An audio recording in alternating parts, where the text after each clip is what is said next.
Jésus-Christ selon saint Jean. En ce temps-là, Jésus disait à ses disciples, « Si vous m'aimez, vous garderez mes commandements. Moi, je prierai le Père, et il vous donnera un autre défenseur, qui sera pour toujours avec vous, l'Esprit de vérité, lui que le monde ne peut recevoir, car il ne le voit pas et ne le connaît pas. Vous, vous le connaissez, car il demeure auprès de vous, et il sera en vous. Je ne vous laisserai pas orphelins, je reviens vers vous. D'ici peu de temps, le monde ne me verra plus, mais vous, vous me verrez vivant, et vous vivrez aussi. En ce jour-là, vous reconnaîtrez que je suis en mon Père, que vous êtes en moi, et moi en vous. Celui qui reçoit mes commandements et les garde, c'est celui-là qui m'aime. Et celui qui m'aime sera aimé de mon Père. Moi aussi, je l'aimerai et je me manifesterai à lui.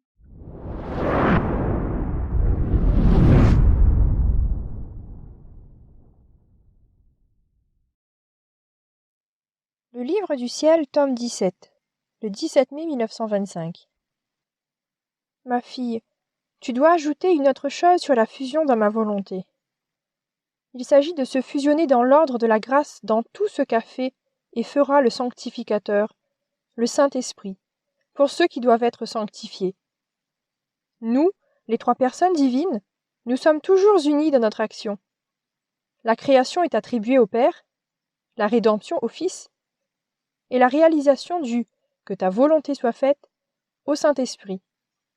C'est lui dont il s'agit quand tu viens devant la suprême majesté et tu dis « Je viens vous retourner votre amour pour tout ce que le sanctificateur accomplit envers ceux qu'il sanctifie. Je me place dans l'ordre de la grâce afin de pouvoir vous offrir la gloire et le retour d'amour que vous auriez reçu si tous étaient devenus saints, et faire réparation pour toute opposition ou manque de correspondance à la grâce. Et dans la mesure où tu en es capable, tu cherches dans notre volonté les actes de l'Esprit sanctificateur pour faire tien sa peine, ses secrets gémissements et ses soupirs angoissés dans le tréfonds des cœurs, parce qu'il y est si mal accueilli. Son œuvre fondamentale est de placer notre volonté dans l'âme en tant que l'acte complet de la sanctification. Alors, en se voyant rejeté, il gémit dans des lamentations inexprimables. Et toi, dans ta simplicité enfantine, tu lui dis « Esprit sanctificateur, hâte-toi, je t'en prie, fais connaître à tous ta volonté, afin que la connaissant, ils puissent l'aimer et accueillir en eux ton acte fondamental, celui de leur complète sanctification, qui est ta très sainte volonté.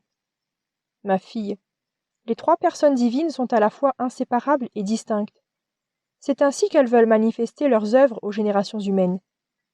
Bien qu'elles soient un, chacune veut manifester individuellement son amour pour les créatures et son action propre envers elles.